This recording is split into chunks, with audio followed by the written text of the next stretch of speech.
Hello and welcome to today's LOL Esports Round Up, where we're going to go over some news and preview the games that will take place tomorrow in LOL Esports at Worlds 2022. Down in the description, you're going to see 3 links: Twitter, Discord, YouTube memberships. Twitter, follow me there. Discord, join us. We BS about League pretty much all day.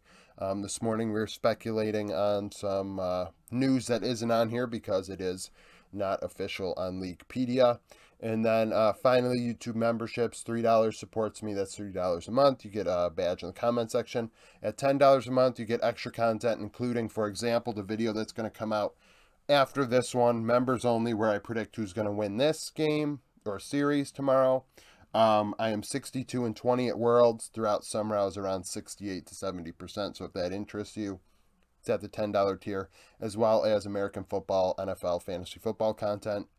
That's all members only.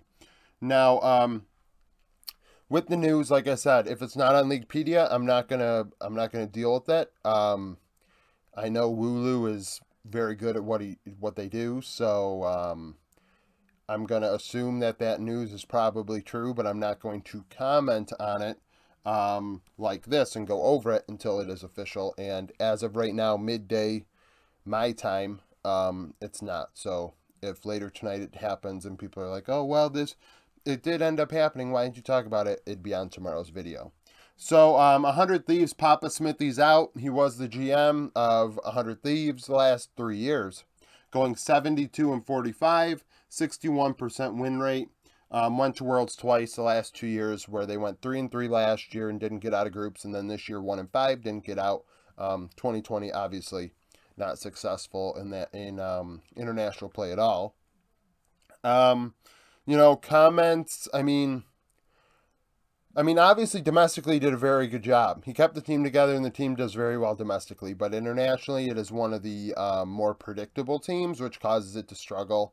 There obviously needs to be some change there with the team, and obviously upper management. So, is this a good move? Probably. We'll see next year if 100 Thieves can continue to be a team that's towards the top of the standings, and see who they end up keeping versus not keeping in free agency. Free agency videos will be after Worlds are done. E.g., Peter Dunn is out. It sounds like he has left, possibly, but I'm not going to speculate on, for what reason. I just know that he is not with them anymore. 37-26 when credited on Leaguepedia. There are points in time where he's not credited as a coach or whatever, so I don't have him on there for that. But he's been there for the last few years. Obviously, built took part in building an organization that has been very successful domestically, getting to MSI and Worlds this year, but also with their academy system in their team with E.g. prodigies and a few players that are on the team, Jojo and Danny, that are homegrown talent that they have cultivated from a very young age, and that's something to be proud of. E.g. is one of those orgs that I'm actually really excited about going forward. I hope that continues. Peter Dunn obviously has a very decorated history. I know when I saw him post his resume on Twitter, I think he said he's 18 for 18 making the playoffs, so that's pretty damn good, right? Turtle right now, I guess because Rigby's out too. Rigby is, I watched a Travis Gafford interview from Worlds, and he was an assistant coach, and apparently he's going to military in Korea, so he's out. Leaving Turtle, former CB Low player. He's been a coach on the team for the last little while here. He's been with the team since Peter Dunn got there, I believe. 24-12 between the last 2 splits, and that's an MSI and Worlds appearance. I know that their organization hierarchy is a little all over the place with movement from spring to summer. So, he's all that's left there out of the 3, so we'll see what E.g. does going forward. And then some player news. FlyQuest Johnson is removed from the contract database, so I'm going to assume he's out.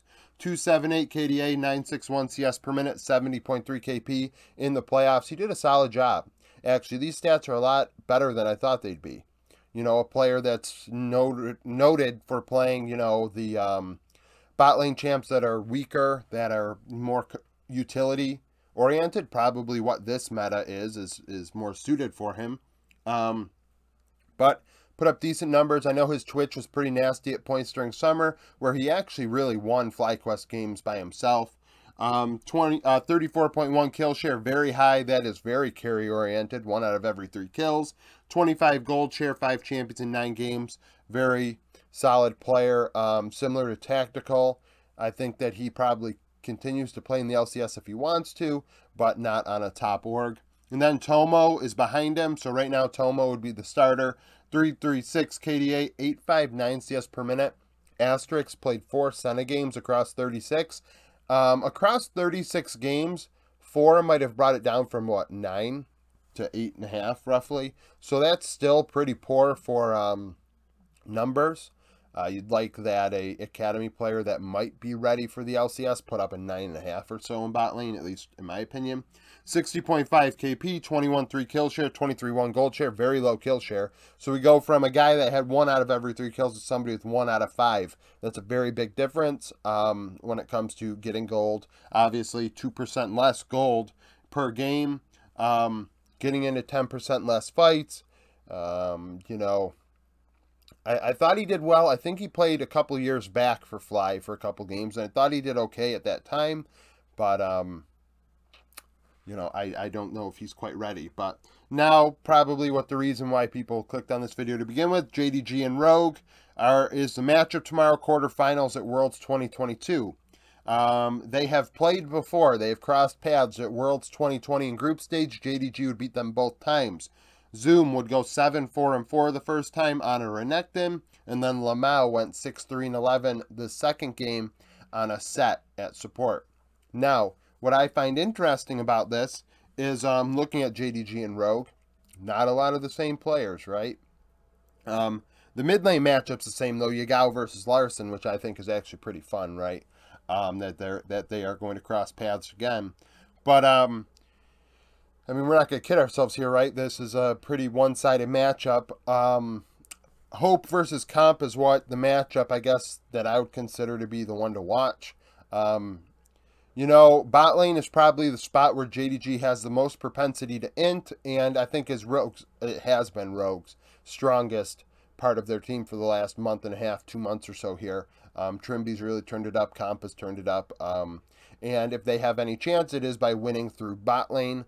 And if Hope and missing, if it's a bad matchup, if Hope and missing into bet, it could go to Rogue. I do believe in the Odo Maokai win con.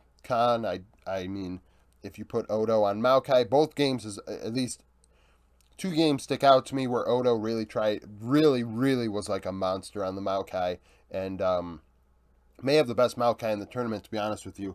And Trimby playing a Enchanter was able to just keep Odo alive and have him dominate the game. And so with that, I think that that's probably a win con for Rogue.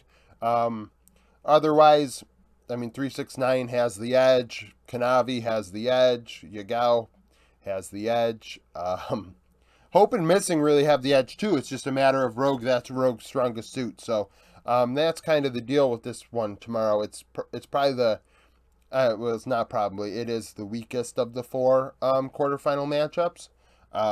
Most, you know, predictable. Now JDG do have the like I said, the propensity to int in bot lane, and they do have the ability to throw.